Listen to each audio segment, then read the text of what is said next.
মোৰ মৰমৰ ছাত্ৰ-ছাত্ৰীসকল, তোমালোকৰ আজি হৈ যোৱা জেনেৰেল সায়েন্সৰ ক্লাছ 10 মেট্ৰিক পৰীক্ষাৰ যি কুৱেশ্যন পেপাৰ, সেই কুৱেশ্যন পেপাৰৰ মানে যি 45টা মান MCQ টাইপৰ কুৱেশ্যন আহিছিল, সেই কুৱেশ্যন কেইটা আলোচনা কৰি মই ইউটিউবত ভিডিঅ' আপলোড কৰিছোঁ সিৰিজ A আৰু সিৰিজ B।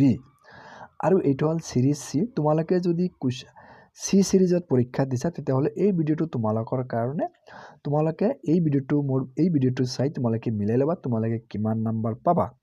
আৰু সিৰিজ A আৰু সিৰিজ B ৰ ভিডিঅ'টো যদি চোৱা নাই তেতিয়াহ'লে মোৰ এই ভিডিঅ'ৰ ডেছক্ৰিপশ্যন বক্সত লিংক দিয়া থাকিব, তোমালোকে তাত গৈ সেই ভিডিঅ'টো চাই ল'বা। এতিয়া বলকচোন সিৰিজ C ৰ এনসাৰ কিটো আমি চাই লওঁ। এতিয়া মই সিৰিজ C ৰ যি মানে এনসাৰ কিটো তোমালোকৰ লগত শ্বেয়াৰ কৰিম। সিৰিজ C ৰ যেটো কুৱেশ্যন নম্বৰ 1 আছিল, সেই কুৱেশ্যনৰ এনসাৰ মানে কাৰেক্ট এনসাৰ হ'ব এনসাৰ অপশ্যন B। 2 নম্বৰ কুৱেশ্যনৰ D আছিল, 3 A, question number 4C, question number 5B, question number 6B, question number 7A, question number 8C, question number 9B, question number 10B option to correct option asile. তাৰপিছত question number 11 number question correct option B, 12D, 13B, 14D, 15B, 16B, 17A, 18D, 19A. তাৰপিছত 20 number questionৰ A, 21B, 22A, 23A, 24B, 25D, 26B, 27A. তাৰপিছত next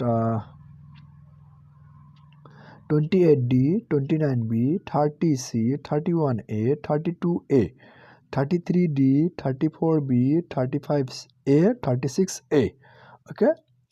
তাৰপিছত 37B, 38C, 39A, 40B, 41A, 42B, D, 43A, 44A আৰু 45 টো দিয়া নাই। 45 টো কি হয় তোমালোকে মোৰ কমেন্ট সেকশনত জনাবা। সো মোৰ মৰমৰ ছাত্ৰীসকল, মই যেটো তোমালোকৰ সিৰিজ C আছিল, সিজি এনসাৰ কিটো তোমালোকৰ লগত শ্বেয়াৰ কৰিলো, তোমালোকে মিলাই ল'বা তোমালোকে কিমান নম্বৰ পাবা মোৰ এই কমেন্ট সেকশনত জনাই যাবা। আৰু যিবিলাকে D সিৰিজত মানে কুৱেশ্যন আনসাৰ কৰিছে, মানে D সিৰিজৰ কুৱেশ্যন পেপাৰটো D সিৰিজ আছিলে, D সিৰিজৰ মানে ভিডিঅ'টো অতি সোনকালে আহি আছে, চাই থাকিবা। Thank U.